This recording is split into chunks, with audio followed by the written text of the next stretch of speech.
Hello everyone, good morning, good afternoon, welcome back to M classes में आप सभी बच्चों को आज फिर स्वागत है बेटा आपका। तो आज मैं अब नेक्स्ट क्वेश्चन लेकर आया हूं। यहाँ पे जो आपका एक्सरसाइज चल रहा था 25 पॉइंट आपका 2 केसी सिन्हा का।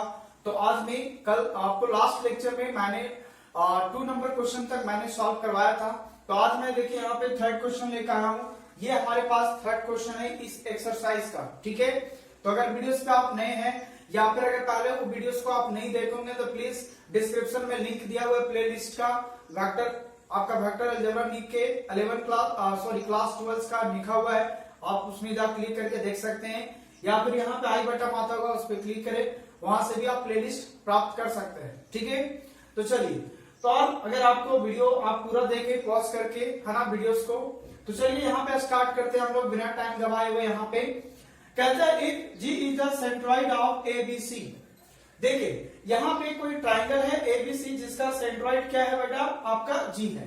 प्रूव दैट कि GA vector plus GB vector plus GAC vector is equal to क्या करना है, आपको 0 दिखाना है, ठीक है।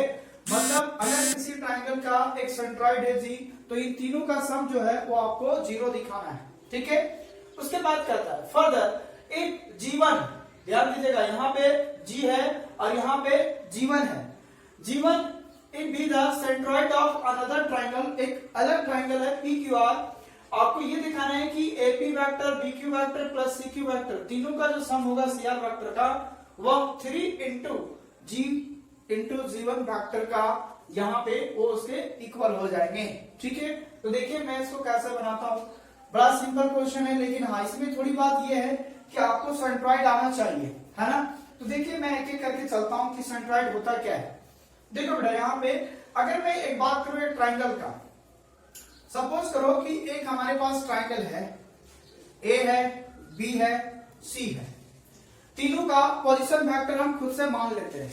पोजीशन वेक्टर मतलब A का position vector small a vector, B का पोजीशन वेक्टर क्या हो जाएगा, स्मॉल b वेक्टर, और C का पोजीशन वेक्टर क्या हो जाएगा, स्मॉल c वेक्टर।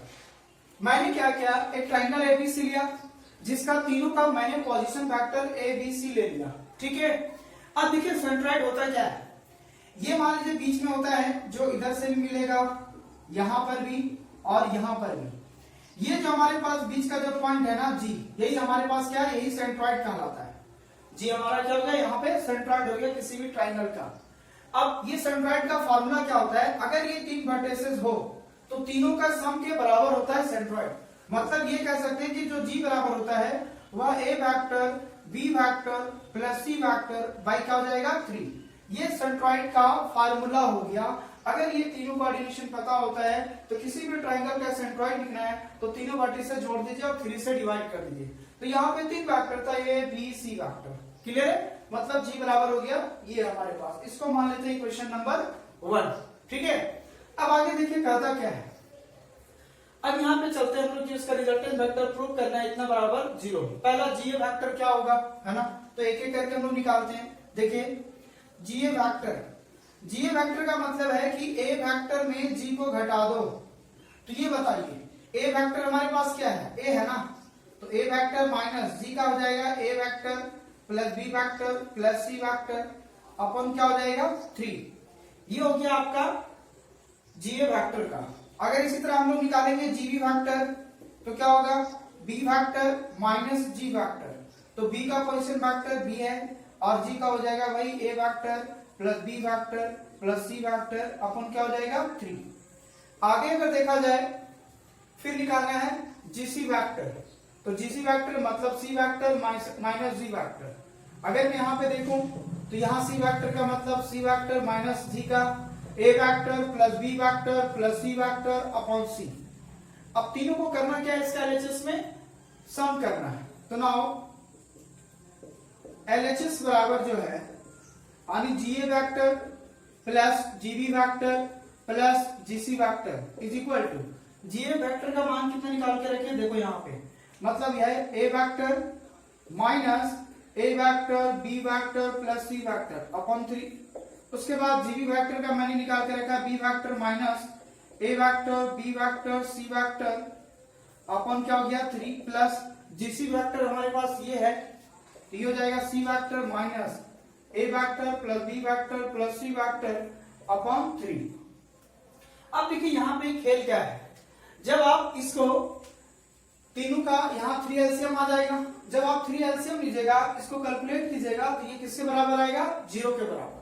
जिसे कहने का मतलब है कि a हो गया a/3, यहाँ पर भी -a/3 -a/3, तीनों को जोड़ेंगे तो 3/3 होगा, 3 से 3 कटेगा तो प्लस माइनस में a वेक्टर कट जाएगा, उसी तरह से b वेक्टर कटेगा, c वेक्टर कटेगा, है ना। तो जब आप इसका सोल्यूशन करेंगे तो आएगा क्या बेटा, आपका 0 आ जाएगा, जो यही आपका RHS बराबर था। तो एक पार्ट आपका क्लियर हो गया, यही था एक पार्ट में आपको प्रूव करना था कि इतना का जो सम होगा वो 0 के बराबर होगा। ये आपको खुद से कर लेना है, करना कुछ भी नहीं है।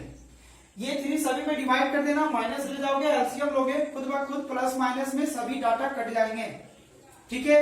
कटने के बाद टोटल फाइनल आपको 0 बचेगा, तो ये आप कर सकते हैं, ठीक है। मेन काम था मेरा यहाँ तक पहुंचा देना। अब आता है नेक्स्ट पार्ट में, एक पार्ट आपका यहाँ तक समाप्त हो गया। अगला पार्ट कहता है फर्दर, जीवन जो है एक अनदर सेंट्रॉइड का है, किसका, ट्राइंगल का, भाई PQR का है ना। तो यहां पे देखिए अगेन, अब एक अनदर ट्राइंगल लेता हूं जिसका PQR है। तो यहां देखिए, मान लीजिए ये आपके पास है, ये P है, Q है और दूसरा क्या है, R। इसमें भी हम लोग क्या करेंगे, पोजीशन वेक्टर खुद से मान लेंगे। जैसे P का, कैपिटल P का position vector small p vector, Q के लिए स्मॉल q वेक्टर मान लीजिए और R के लिए स्मॉल r वेक्टर मान लीजिए। सभी का मैंने पोजीशन वेक्टर कंसीडर कर लिया, ठीक है। अब इसके अकॉर्डिंग जो जो डाटा इसमें चाहिए, अच्छा इसका जो सेंट्रॉइड है, मतलब जो नया ट्राइंगल PQR निकाला, इसका जो सेंट्रॉइड है इसका नाम है जीवन। इसका मतलब हम ये कह सकते हैं कि जीवन बराबर हो जाएगा P vector plus Q vector plus R vector upon कितना हो जाएगा, 3 हो जाएगा, है ना। जिस तरह से पहला ट्राइंगल का जो सेंट्रॉइड था a plus B plus C by 3, क्योंकि इसका position vector a b c था, तो अगला जो ट्राइंगल है PQR, उसका सेंट्रॉइड तो जीवन है, तो इसका जीवन का सेंट्रॉइड निकालेंगे तो क्या होगा, तीनों का पोजीशन वेक्टर का सम बाई 3 हो जाएगा।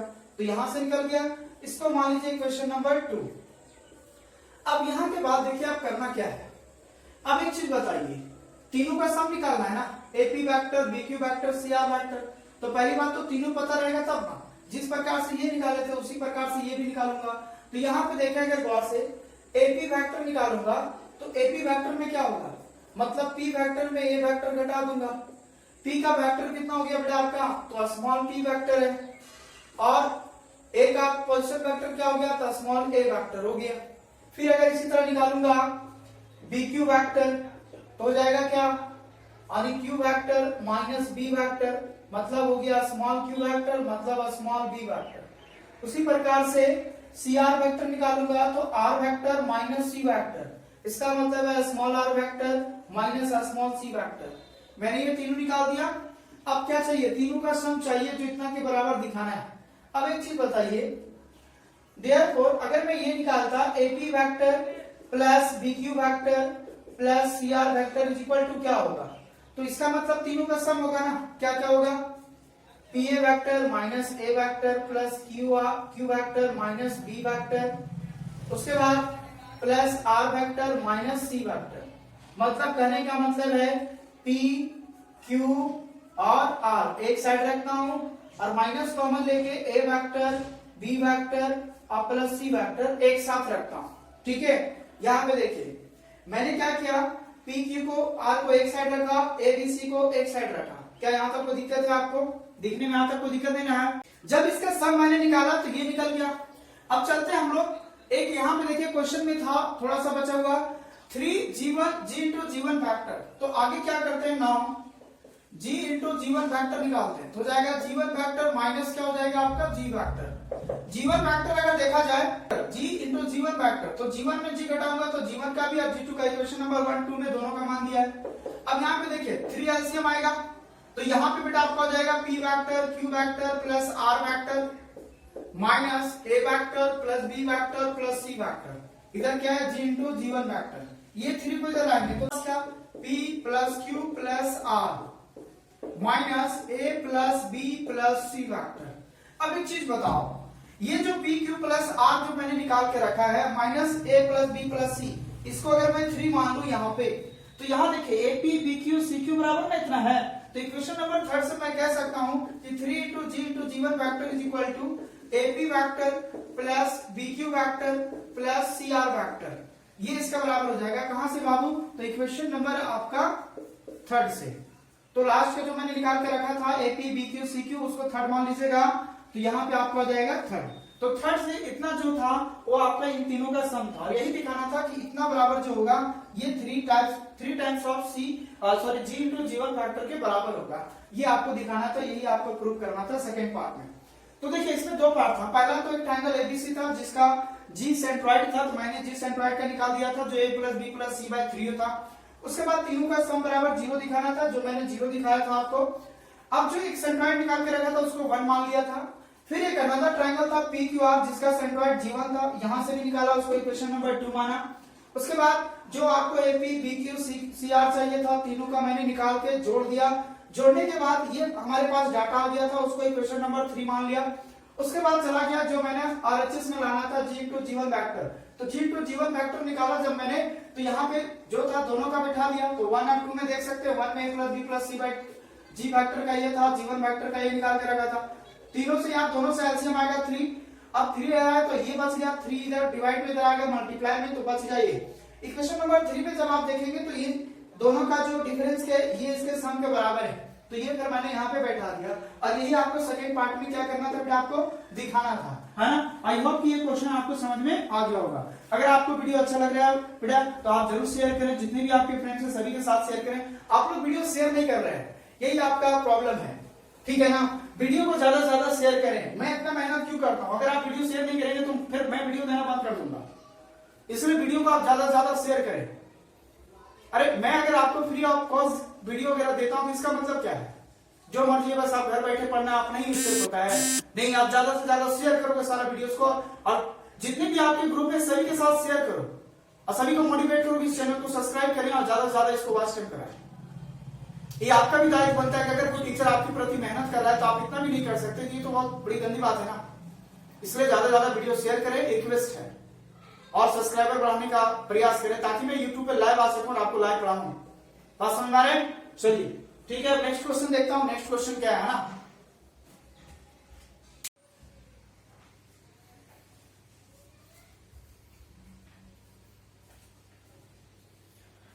अब यहां देखिए नेक्स्ट क्वेश्चन।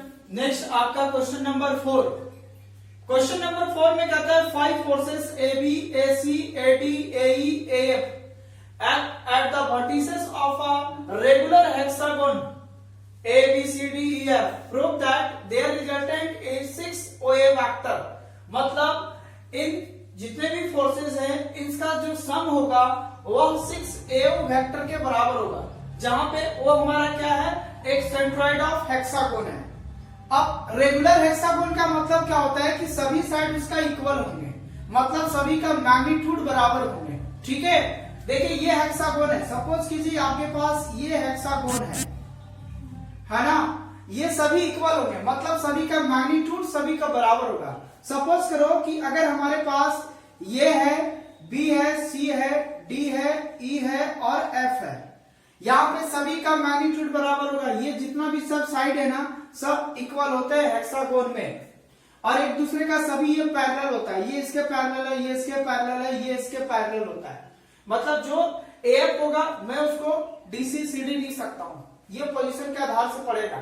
पहला एबी वेक्टर, फिर एसी वेक्टर, फिर एडी वेक्टर, उसके बाद फिर एई वेक्टर, उसके बाद एएफ वेक्टर, तीनों का सम जो है आपको एवाई वेक्टर। तो अब यहाँ पे देखिए इसका सोल्यूशन क्या होगा, है ना। तो सोल्यूशन में हम लोग देखते हैं यहाँ पे कि किस टाइप का होगा।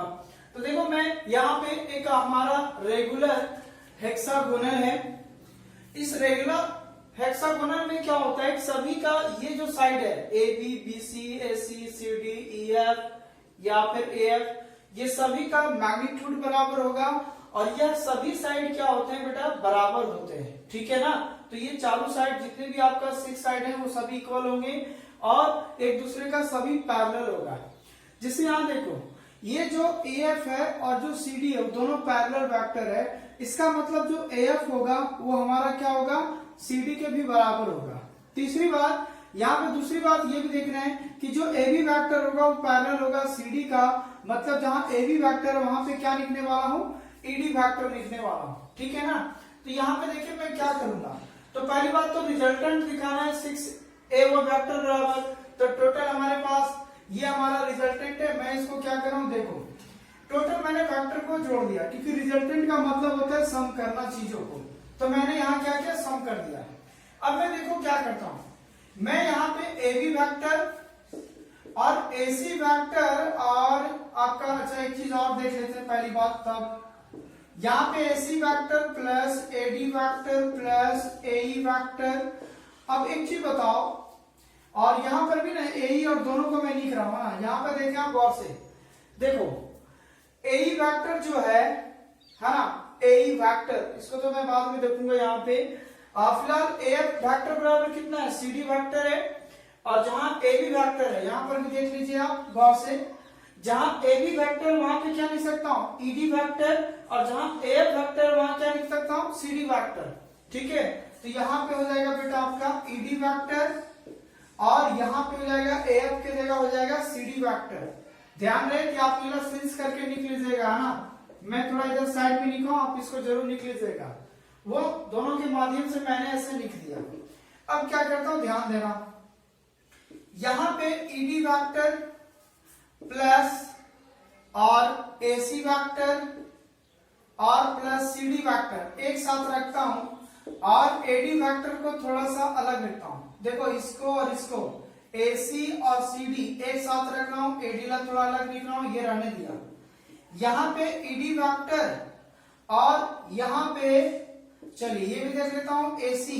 अच्छा एक चीज बताओ, यहाँ पे AC vector plus CD vector क्या होगा।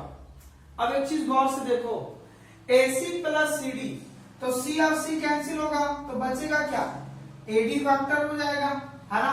मतलब ये जो AD वेक्टर है तो AC प्लस क्या होगा, DC, यानी ये जो वेक्टर हो जाएगा आपका हो जाएगा AC vector plus CD vector हो जाएगा, क्योंकि ये वेक्टर और ये वेक्टर इसको जोड़ूंगा तो ये हो जाएगा।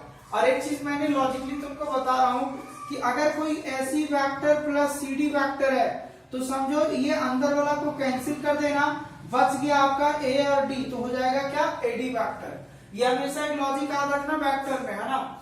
दो चीज अगर बीच में कॉमन आ जाए तो उसको हटा देना, सीधा आपका जो साइड वाला है वो उसके बराबर हो जाता है, इस चीज को हमेशा केयर करना।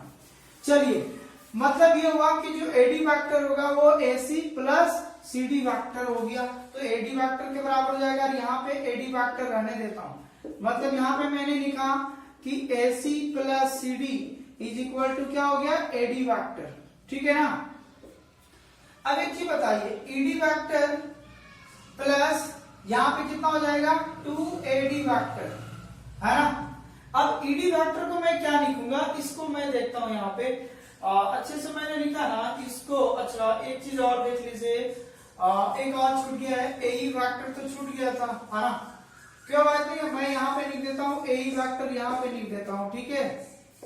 उसके बाद प्लस AE वेक्टर यहाँ पे लिख देता हूं, क्योंकि AE वेक्टर हट गया था। तो एक चीज आप देख लें, अब देखो मैं क्या करता हूं, AD और AD, 2AD vector plus ED vector, ऐसे लिख रहा हूं, थोड़ा सा देख लो, प्लस AE वेक्टर लिख रहा हूं और प्लस ED वेक्टर लिख रहा हूं। अब अगर गौर से आप देखेंगे तो एक चीज और हटेगा यहाँ पे, AD वेक्टर प्लस, यहां देखो AE और ED, तो E और E कट जाएगा तो बचेगा क्या, AD वेक्टर बचेगा ना, तो यहाँ पे बच जाएगा AD वेक्टर। इतना के बदले लिख रहा हूं AD वेक्टर। देखो फिर से समझा दे रहा हूं, थोड़ा सा हो गया। पहली बात तो ये इसका सम था, मैंने AB वेक्टर के बदले लिखा AE वेक्टर, ED वेक्टर लिख दिया, AC रहने दिया, AD रहने दिया, AE भी रहने दिया, AF के बदले मैंने लिखा CD वेक्टर। अब मैंने क्या किया, ED को रहने दिया, AC और CD वाला एक साथ रखा, फिर AD रहने दिया, AE रहा। AC और CD का मतलब हो जाता है AD वेक्टर, पहले से AD वेक्टर था, AE वेक्टर रहने दिया। अब देखो AD और AD, 2AD वेक्टर हो गया, और E वेक्टर, ED वेक्टर जो आपके पास ED वेक्टर है और AE वेक्टर है, तो AE vector plus ED vector. दोनों अंदर ला, ई से ई हट जाएगा तो बचेगा AD vector, 2AD plus AD vector, तो कितना हो जाएगा ये 3AD वेक्टर हो जाएगा, ठीक है ना। लेकिन अब सवाल ये आता है कि हमें जो प्रूव करना है 6OA वेक्टर बराबर प्रूव करना है। तो एक चीज बताओ, ये जो हमारे पास एडी वेक्टर है ना, अगर मान लो इसका जो वर्टिसेस है दोनों साइड के लिए यहाँ पे O है, क्योंकि वहां खुद लिखा है O is the centroid of the hexagon, इसका जो सेंट्रॉइड होगा मतलब जो बीच का होगा, यहां से यहां इधर इधर है ना, इन सभी के लिए मतलब ये वाला हो गया, ये पॉइंट हो गया, ये हो गया, ये वाला हो गया, इधर से हो गया, इधर से हो गया, चारों पट्टी से ये आपका जो बीच का जो होगा ये सेंट्रॉइड का रहेगा। अब ये सेंट्रॉइड का देखो, ये पार्ट और ये पार्ट मतलब AO वेक्टर और OD वेक्टर मिला के क्या हो जाएगा AD वेक्टर होगा, इसलिए मैंने लिखा AD वेक्टर क्या होगा 2 टाइम्स ऑफ AO वेक्टर हो जाएगा, ठीक है। तो इसका मतलब ये 3 रहेगा इंटू 2AO वेक्टर, मतलब 6AO वेक्टर हो गया। यही आपको क्या करना था, दिखाना था, प्रूव करना था, है ना। तो ये चीज ये याद रखिएगा लास्ट में, आगे कुछ नहीं रखना है। देखो AD वेक्टर है ना जी, तो सर यहाँ तो दो बात हो सकता था ना, ये भी तो हो सकता है 2 टाइम्स ऑफ OD वेक्टर भी हो सकता है, बोलो यस। लेकिन जो चीज आपको यहाँ प्रूव करना रहेगा उसी को लेके चलना। अगर कल को रहता ये ना OD वेक्टर, तो मैं यहाँ पे 2 इंटू OD वेक्टर लेके चलता, तो ये क्वेश्चन में ये ना भी हो सकता है। तो मैं जिसको था प्रूव करना मैं उसके अकॉर्डिंग लेके चलूंगा। तो वही AD वेक्टर हो जाएगा 2 टाइम्स ऑफ इसका, क्योंकि हाफ इधर है और हाफ इधर है, तो इसको डबल करूंगा तो हो जाएगा ना, इसलिए मैंने लिखा 2AO वेक्टर, ठीक है। तो ये दिखाना था 6OA वेक्टर, आपको ये प्रूव करना था। तो ये था क्वेश्चन नंबर 4 आपका, जो इस टाइप से बनाना था, ठीक है। पूरे मैं एक्सरसाइज करा रहा हूं, आप अच्छे से सर डाउन करके आप कॉपी पे नोट्स करते चले, ठीक है। चलिए अब देखते हैं नेक्स्ट क्वेश्चन क्या है ना। क्वेश्चन क्या है, नेक्स्ट क्वेश्चन नंबर 6। देखिए 5 आपको खुद बनाना है, अगर नहीं बनेगा तो आप कमेंट में लिख दें क्वेश्चन नंबर 5 नहीं बना सर, आप उसे सॉल्व करके अगले वीडियो में ऐड कर दे तो मैं ऐड करूंगा, लेकिन आपको पहले कमेंट करना होगा तब, ठीक है। चलिए देखिए कहता है ABCD is a parallelogram E and F। चलो मैं एक एक लाइन पढ़ते जाता हूँ, बात समझाते जाता हूँ। पहला क्या है, ABCD इज ए पैरेललोग्राम है। भाई सपोज करो कि हमारे पास एक ऐसा कोई पैरेललोग्राम है, मान लो A है, B है, C है और क्या हो गया बेटा D। E and F are the middle point of AD and CD। ध्यान दीजिएगा, AD का मिडिल पॉइंट कौन हो गया, E हो गया। भाई ये हमारे पास AD है, सपोज करो इसका मिडिल पॉइंट हमारा यहाँ पे E है, और F जो है वो मिडिल पॉइंट है किसका, CD का। तो CD कौन हो गया बेटा, ये हो गया। सपोज करो इसका मिडिल पॉइंट यहाँ पे है, ये हो गया F। Respectively express BE vector और BF वेक्टर। पहले देखो BE वेक्टर का डायरेक्शन किधर है भाई, तो B से E के तरफ गया है, मतलब ये वाला हो गया BE वेक्टर, ये ज्ञात करना है। और फिर BF वेक्टर, तो B से F वेक्टर जाओ, ये ज्ञात करना है। क्या बात समझ पा रहे हो जो मैं लिख रहा हूं, ये हो गया आपका BF वेक्टर, है ना। In terms of A and B, आपको जो भी लाना है A और B वेक्टर के टर्म्स में ही आंसर को लाना है। क्या है, A और B वेक्टर के रूप में होना चाहिए। कहता है BA vector is equal to A vector. भाई BA वेक्टर मतलब इधर इसका डायरेक्शन है BA वेक्टर, तो इधर आ गया, ये दिया हुआ है A वेक्टर। और BC वेक्टर, तो B से C जा रहा है, वो दिया है B वेक्टर, ये डाटा दिया हुआ है ना। मतलब अब देखो मैं लिखने वाला क्या हो, गिवन दैट कि भाई यहां पे BA vector is equal to A vector and BC vector is equal to B vector, ठीक है। अब एक चीज देखो, मैं फिगर से ही बात करता हूं। पहली बात तो एक चीज समझ लो यहां पे, इफ अगर E is the mid point, middle point of AD, इसका मतलब ये होगा कि ये जो वेक्टर होगा, अब एक चीज देखो पैरेललोग्राम है ना, तो जो साइड होगी बराबर होगी। अगर ये B है, ये क्या है B वेक्टर है, तो ये भी क्या होगा, टोटल B वेक्टर होगा, यहां से यहां तक का ये भी B वेक्टर होगा। अब ये दोनों का AD का E हमारा क्या है, मिडिल पॉइंट है, मतलब दोनों का हाफ होगा, ठीक है ना। इसका मतलब मैं ये कह सकता हूं कि जो हमारे पास AE वेक्टर होगा, AE वेक्टर बराबर वह B का क्या होगा, आधा होगा, मतलब B वेक्टर बाई 2 होगा। ये ना जो वेक्टर हो जाएगा वो क्या हो जाएगा बेटा आपका B वेक्टर बाई 2 होगा, क्योंकि E हमारा इसका मिडिल पॉइंट है, और अगर ये मिडिल पॉइंट है तो ये ना वेक्टर क्या होगा, B बाई 2 होगा। ठीक है, अब चलते हैं थोड़ा सा, इसका मतलब B वेक्टर कितना हो जाएगा, तो देखो एक वेक्टर ये तो ये ना वेक्टर क्या हो जाएगा। So now triangle, so from therefore triangle, हम लोग अगर ये चलें कि आप लोग को BAC से, तो क्या लिख सकता हूं यहां पे कि BE वेक्टर बराबर लिख सकता हूं, यहां पे हम लोग AB vector, sorry BA vector plus AE vector, तब ना BE वेक्टर होगा। देखो ए से ए कैंसिल होगा तो B और E बच जाएगा। अब BA वेक्टर हमारा A वेक्टर हो गया और AE वेक्टर हमारा हो गया B वेक्टर बाई 2 हो गया, यही एक आंसर हो गया। तो पहला तो मैंने BE वेक्टर निकाल दिया in term of A and B के टर्म में। अब अगला क्या ज्ञात करना है, BF वेक्टर, है ना। तो देखो BF वेक्टर कैसे ज्ञात करूंगा, यहीं पे देखो। अब एक चीज देखो, ये ना जो है ये टोटल यहां से यहां तक का वो हमारे पास क्या है, टोटल A वेक्टर, क्योंकि ये इसके पैरेलल होगा तो ये भी A वेक्टर होगा, है ना, एक दूसरे का पैरेलल होगा ना पैरेललोग्राम में। तो ये ना कितना हो जाएगा, यहां से यहां तक का वेक्टर, तो ये हो जाएगा A वेक्टर बाय 2 हो जाएगा। ठीक है ना। तो जब देखो ये वेक्टर पता चल गया, तो ये वेक्टर कितना हो जाएगा, इतना प्लस इतना हो जाएगा। इसका मतलब ये कह सकता हूं अगला टर्म में, since F is the middle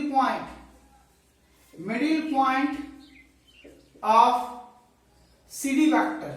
ठीक है बेटा, इसलिए कह सकता हूं कि CF vector is equal to A vector by 2। So therefore triangle हम लोग अगर देखेंगे भाई BFC से, तो हम ये कह सकते हैं कि BF vector is equal to हो जाएगा आपका BC vector plus CF vector, मतलब BC वेक्टर आपका B वेक्टर हो गया और CF हो गया आपका A वेक्टर बाय 2 हो गया, यही आंसर हो गया। तो बड़ा आसान क्वेश्चन था, करना कुछ भी नहीं था। पहला चीज तो ABCD पैरेललोग्राम था, तो ऑपोजिट वाले साइड जो होंगे वो सभी इक्वल होंगे। दूसरी बात, अगर BC दिया था तो वो समझो AD भी दिया था, BC था, E हमारा इसका मिडिल पॉइंट था, इसका आधा होगा, इसलिए B बाई 2 हो गया। ये वेक्टर जोड़ेंगे तो ये वेक्टर निकल जाएगा, मतलब यही वेक्टर था A vector plus B vector by 2 था ये।